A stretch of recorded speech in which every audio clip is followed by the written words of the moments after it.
Hello, ladies and gentlemen, and welcome to a Saturday afternoon episode of Ted's Booze Cellar with me, your most gracious host. It is currently about 2 minutes to 1 in the afternoon, so welcome to the premiere alcohol review show here on YouTube. Now, I just got done with a morning of chores.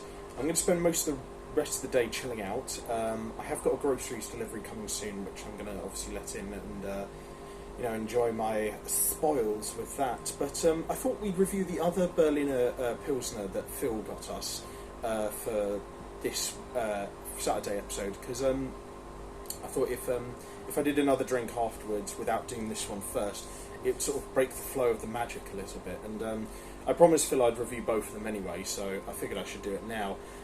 So obviously the one that we reviewed on Thursday was a bit more of a modernist, kind of like, again, not craft. I mean, it kind of looks like a craft pilsner, but it was definitely a bit more of a modern style pilsner, to be sure.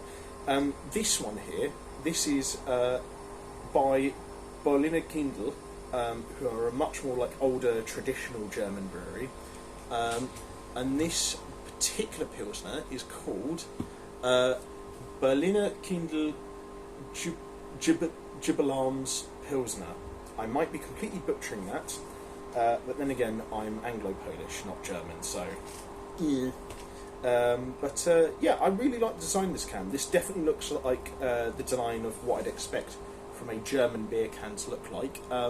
Simple design, but also somewhat regal, with very clear and crisp colours and sharp but clean edges to all the art design and everything.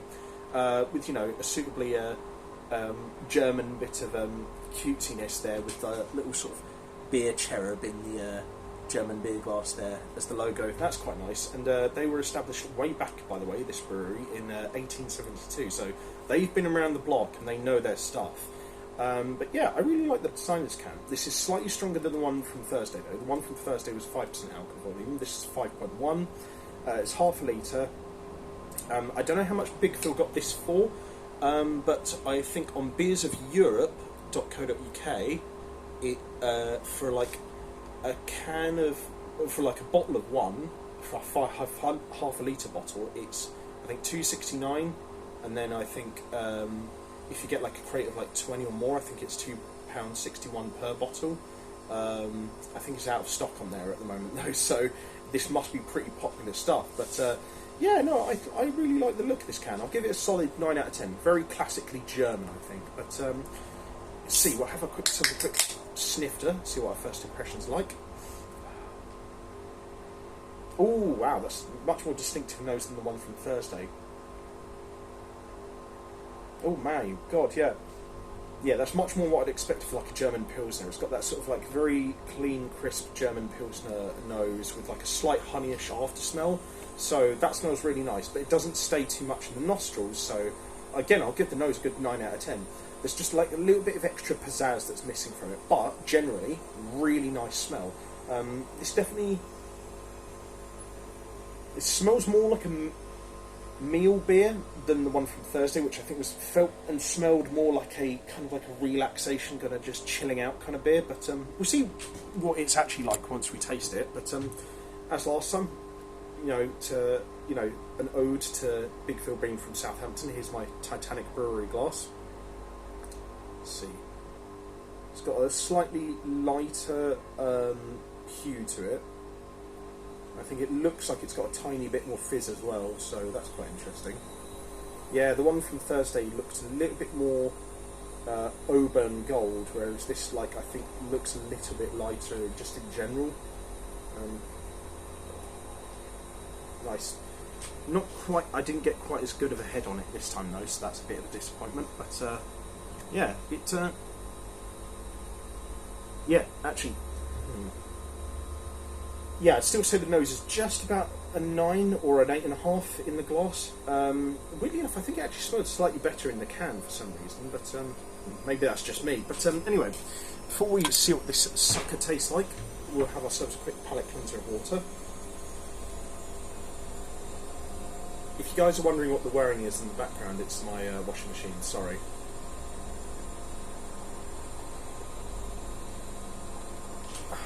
And then on to the most important part of the video, which is to see what this sucker tastes like. So, to everyone at home, bottoms up.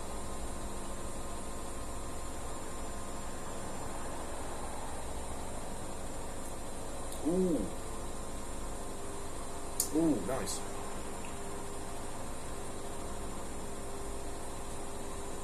Oh man.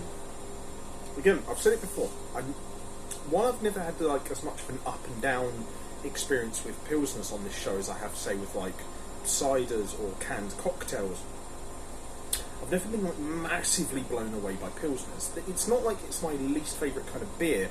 That would probably still go to XPAs or APAs, I think, realistically, but Pilsners just never have really stuck with me as much as, like, say, an IPA or a lager or a British brown ale or like an Irish stout or something like that. But I think that there's one country that always does Pilsners really well. It is Germany, to be fair. They do know their way around like a nice Weissbier or a Pilsner. That's really like their forte, whereas like, you know, Belgium it would be like blonde, Trappist kind of beers. Oh, that's really good. That is really, really nice, actually. I'm finding very little to criticise about this, actually. It's got a much smoother texture than the one from Thursday. It's got a slightly tinny undertone, but the aftertaste really rescues the flavour. It's like very smooth, honeyish, kind of has that sort of slight muddled flavour at the end that you would expect in any Pilsner. It's really smooth overall, and it's got a bunch of different contrasting flavours, but none of them clash. It's a really smooth drinking experience, more so than the one, the modern Pilsner that Phil got me. Not to say that one wasn't bad, but it was just, I think like the flavour in it was great, but it was just like it wasn't quite as smooth textured, where unlike this, where I feel like the flavours of Brauerei are on the same level, but the aftertaste of this is slightly nicer, and it's generally a little bit of a smoother texture and drinking experience overall. So I'll give this one